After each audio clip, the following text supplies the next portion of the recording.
I never thought I'd be writing something like this, but here I am.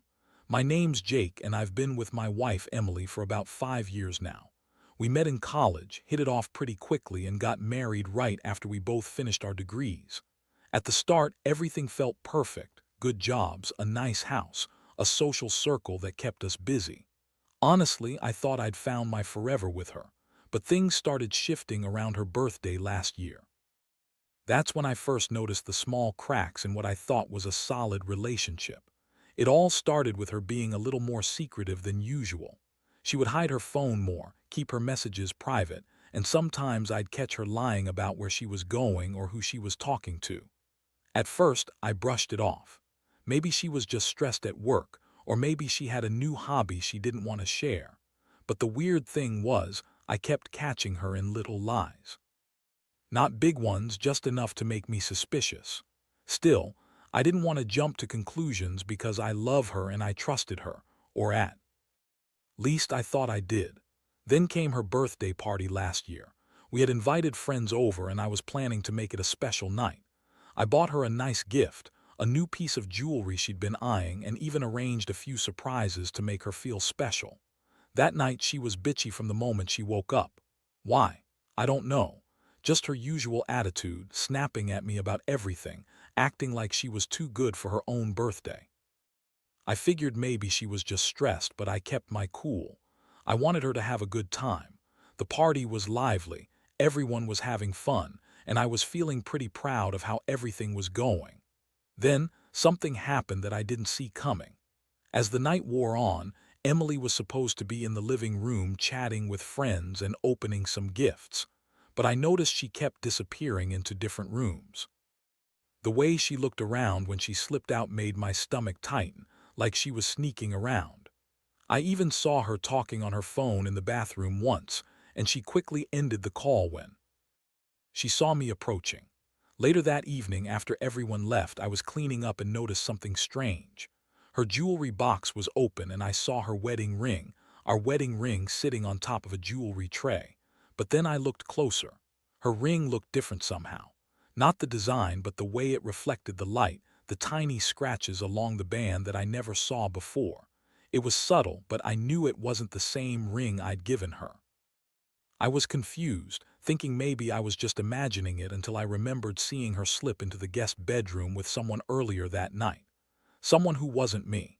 That's when I started putting some pieces together. I'd caught her lying about leaving the room, acting secretive, and now I see she's got some other ring.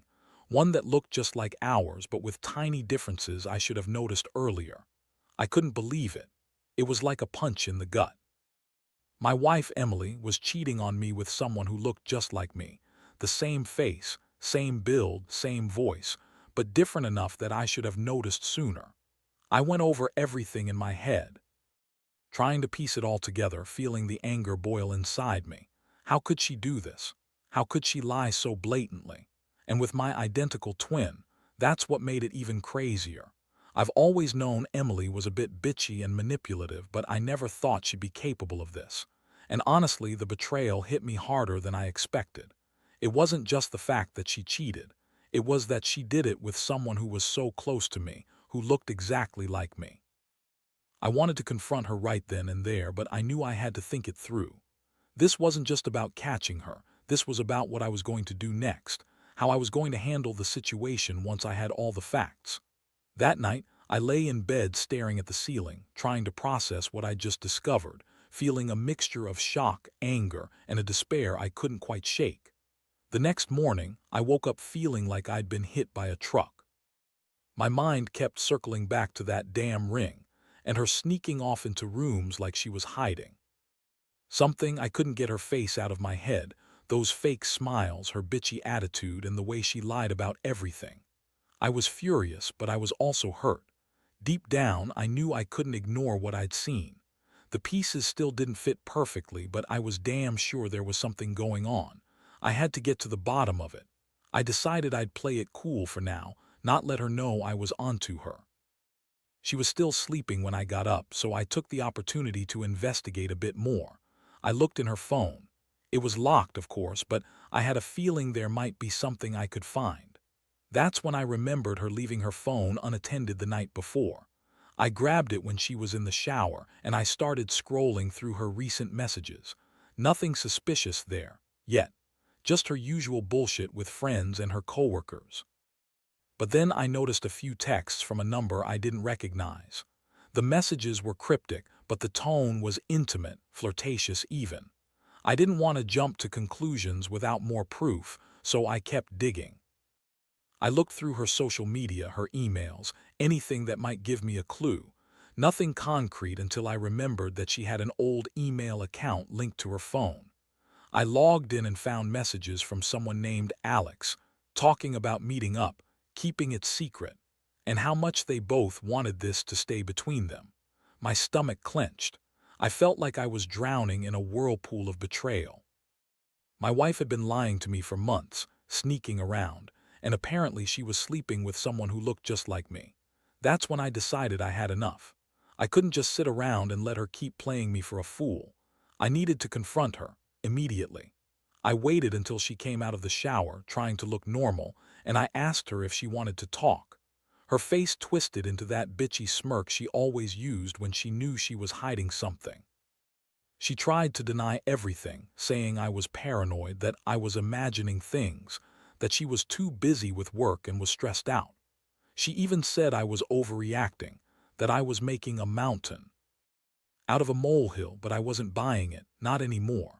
I threw the phone on the bed and told her I found out she was cheating. Her eyes widened for a split second, then she started her usual bullshit. "You're crazy, Jake. I don't know what you're talking about. You're just being paranoid." She looked so nonchalant, so dismissive, it made my blood boil. I told her I knew about the text from Alex, about her sneaking around, and about that second ring I saw. She laughed a little, that condescending laugh that made me want to punch her. Then she spun some story about how she was stressed, that it was just sex, that it meant nothing, and I was just jealous because I wasn't satisfying her anymore. I felt my hands tighten into fists. I wanted to strangle her, scream at her, shake her until she told the truth. But I stayed calm, barely. Instead, I looked her straight in the eyes and told her I knew everything, that I was done playing her game. I told her I'd find out the truth no matter what, and that I wasn't going to be the gullible fool anymore.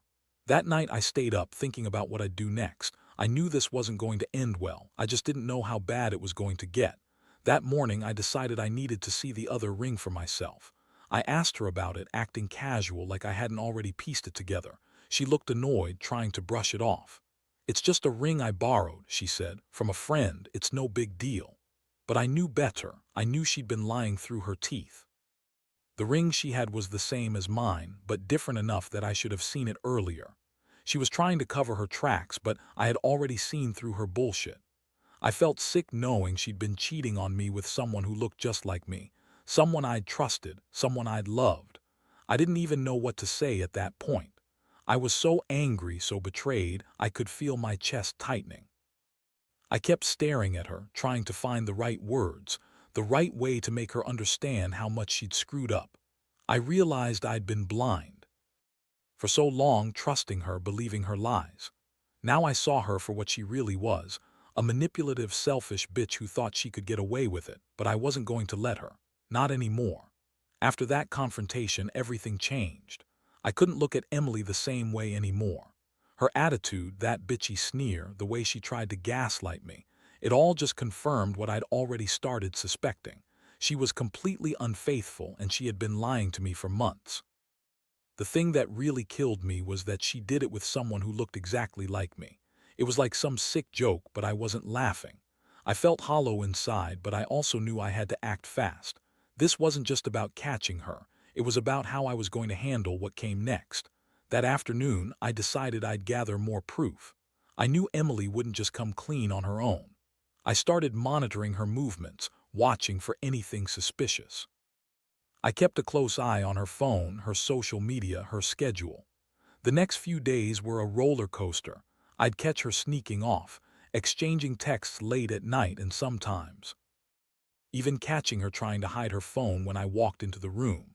Every time I felt this mix of rage and despair crawling through me. I'd never felt so betrayed in my life. One night I followed her out of the house.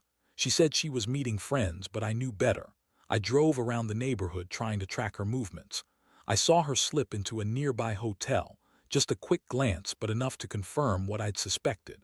She'd been cheating on me with someone, and now I had proof. I parked nearby and watched her from a distance through the window. There she was, sitting on the bed, texting someone, her face lit up by the phone's glow. And just like that, I saw the face of the guy she was cheating with, tall, broad-shouldered, and with the same features as me, but different enough to be a stranger.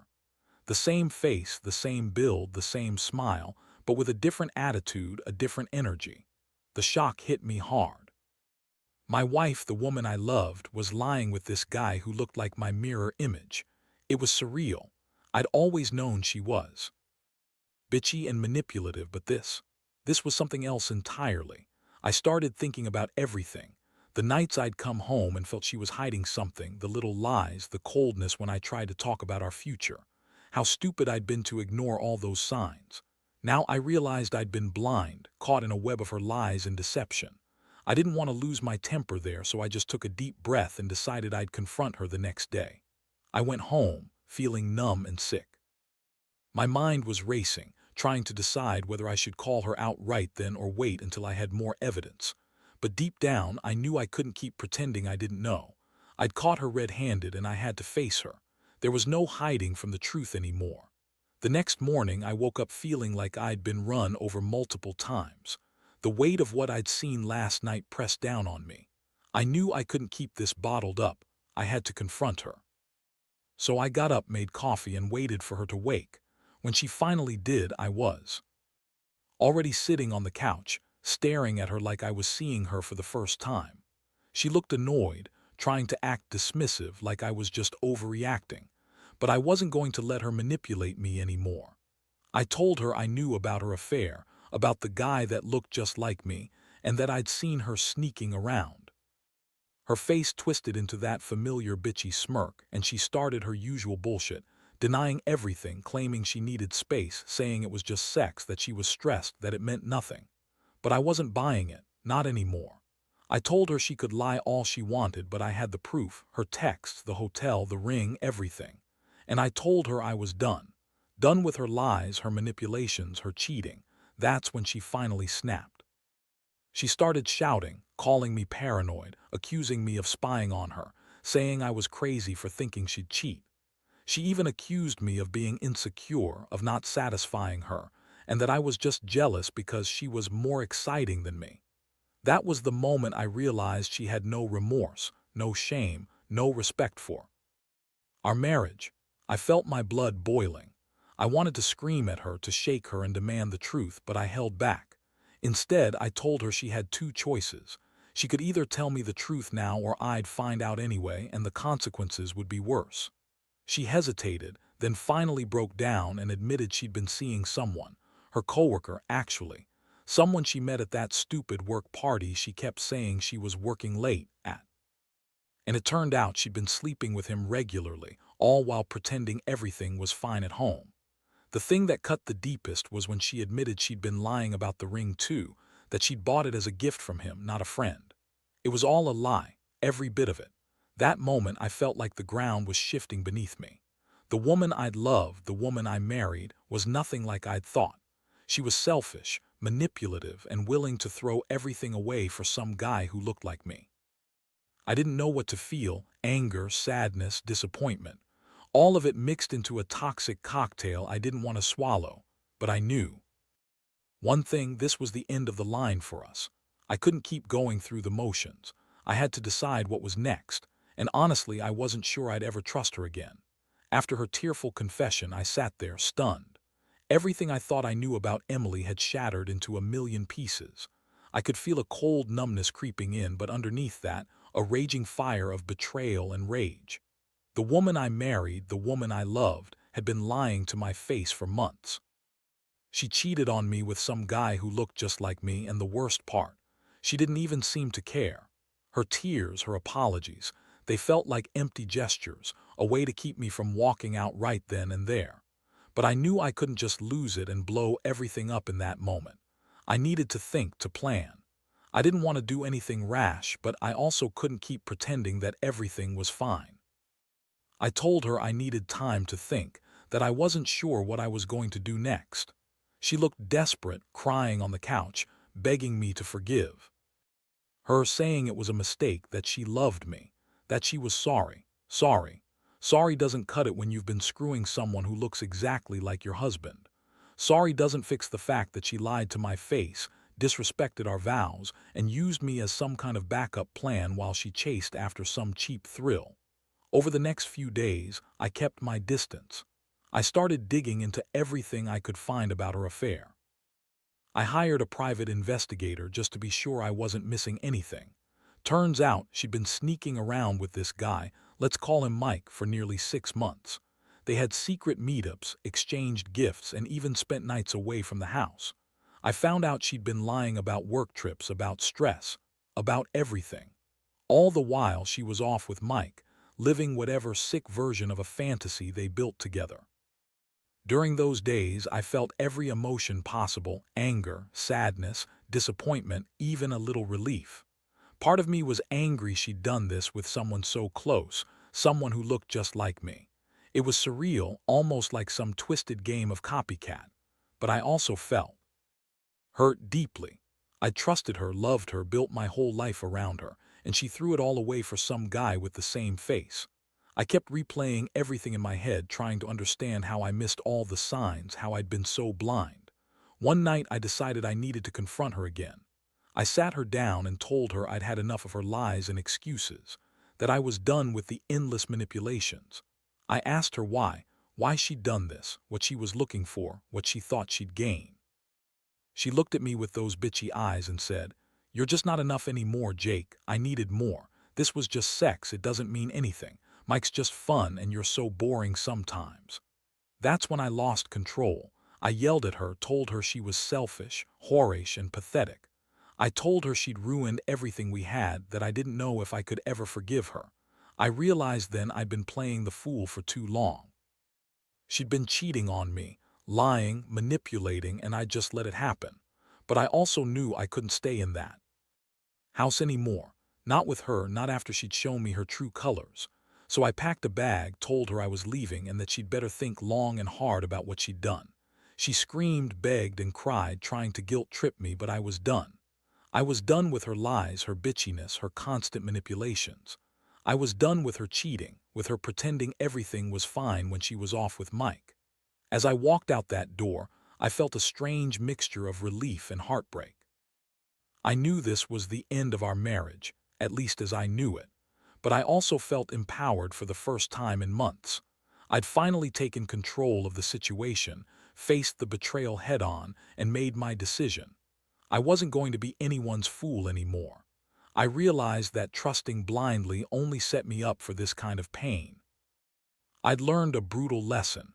Never ignore the signs, never let someone manipulate your feelings, and always pay attention to the tiny things, like the differences in a ring or a sneaky look. That night, I stayed in a hotel, trying to process everything. I kept thinking about the betrayal, about her lies, but also about what I wanted next. I didn't want to be with someone who could so easily destroy what we had. I knew I had to rebuild, to move on, and honestly, I'm still figuring out what that looks like. But one thing's clear: I'll never trust her again. Not after what she did. And I hope anyone reading this learns from my mistake. Trust is fragile, and once broken, it's damn hard to repair. The days that followed were a blur of shock, anger, and a kind of numb relief. I spent hours just sitting in that hotel room, replaying everything over and over. Every detail, every lie, every sign I'd ignored. I kept thinking about how she'd slipped into that hotel room with Mike, how she'd lied about everything, and how I'd been too blind to see it. The worst part was knowing she'd been playing me, her own husband, like some pawn in her sick game. I'd always prided myself on being a good husband, loyal, caring, patient, and she'd used that trust to cheat, lie, and manipulate. I was furious, but I knew I had to keep my head clear. I reached out to a lawyer, started looking into my options about divorce. I didn't want to hurt her, not really, at least, not physically, but I wanted her to understand the level of pain she'd caused. That betrayal was like a dagger twisting every time I remembered how she looked at me when she was lying, how she pretended everything was fine. I also contacted a friend who's been through a divorce before, someone I trust, just to get some advice on how to handle the fallout, especially since she'd been with someone who looked just like me. In the meantime, I kept a close eye on everything, her social media, her messages, even her calls. I wanted to be ready for whatever she might try. I knew she'd probably come crawling back, maybe trying to manipulate me into forgiving her, or worse, deny everything. Honestly, I didn't want to see her again, not until I was sure I was ready. I felt anger simmering beneath the surface, but I also felt exhaustion. This betrayal had drained me physically and emotionally, and I had to be strong for myself and for the future I was trying to figure out. One thing I did realize was how much I'd underestimated her. Emily always came off as bitchy and manipulative, but I thought that was just her personality. Turns out, there was a whole new level of nastiness underneath. She'd been sneaking around, lying, and cheating with someone who looked exactly like me. It was almost too much to process. I kept asking myself how I'd missed all the signs, how I'd let her manipulate me for so long. I'd been a fool thinking everything was fine. Now I saw clearer than ever. Trust, I learned, is a fragile thing. Once broken, it's almost impossible to fix, and she had shattered it. That realization hit hard, but it also gave me a kind of clarity. I knew what I had to do. I couldn't stay with her, not after everything. I'd spent nights agonizing about whether I should fight for us or walk away, but deep down I knew the answer. I tried to be patient, tried to see the good in her, but she threw that all away. I couldn't build a life on lies and betrayal. I had to start over, even if that meant rebuilding my broken heart from scratch. So I made a decision. I was filing for divorce. I told her I was done, that I wanted out. She begged, pleaded, even accused me of overreacting, but I didn't care anymore. The trust was gone. The love was gone. All I had now was a sense of relief that I'd finally taken control of this nightmare. I wanted her to know that I wasn't going to be played anymore, that her lies had only brought her destruction. I was done being the fool. As I sat there, staring out the window, I reflected on everything I'd learned. Betrayal cuts deep, but it also teaches you who you really are. I realized I'd been too trusting, too naive. I learned that sometimes people you love are capable of doing the worst things, things you never thought possible. But I also learned that you have to stand up for yourself, even if it costs everything you thought you knew. The pain in my chest was still there, but it was starting to fade. I knew I'd survive this somehow. I had to. And I'd come out stronger because I refused to let her break me completely. Now, I'm just waiting for the divorce papers to go through. I don't know what the future holds, but I do know one thing. I won't let her lie, cheat, or manipulate me again. And honestly, I feel a strange sense of freedom in that. Sometimes betrayal is the harsh wake-up call you need to finally see the truth. And that truth is, I deserve better than a wife who cheats with my double, lies about everything, and treats me like I'm nothing. From here, I'm going to rebuild my life, without her, and learn how to trust again, maybe in myself more than anyone else. The finalization of the divorce was a quiet, almost anticlimactic event. I signed the papers, and Emily's face was a mask of guilt, anger, and something else. Relief, maybe. I didn't know if she truly felt remorse or just wanted to erase what she'd done. Honestly, I didn't care. What mattered was that I was finally free from the chaos she created. It was like shedding a heavy coat I'd been wearing for years, only to realize how much lighter I felt once it was gone. In the weeks that followed, I slowly started picking up the pieces. I moved out of the house, got a new apartment, and started therapy. I needed to understand how I let things get this far, how I ignored the signs, how I let someone I loved betray me so deeply. The process was painful but necessary. It forced me to confront not only her betrayal but also my own weaknesses, trusting too easily, ignoring red flags, and believing in the fairy tale that everything was perfect. Looking back, I can see clearly now. Emily was never the person I thought she was. She was manipulative, bitchy, and selfish, traits I always knew but refused to admit fully. She was the kind of person who could lie with a smile, cheat with a sneer, and do whatever it took to get what she wanted. Her affair with Mike, her double, was just the ultimate act of her deception. It hurt like hell to realize I'd been played, but I also knew I had to move on. Not just for me, but for my own sanity. I've learned a lot from this experience. Trust is fragile, so fragile that it can shatter with one lie or one betrayal. But I also learned that you have to protect yourself, stand your ground, and never ignore the small signs. The differences in that wedding ring, her sneaky behaviors, her bitchy attitude, they all added up. I just didn't see it until it was almost too late. Now I see more clearly. I see what I deserve and what I don't.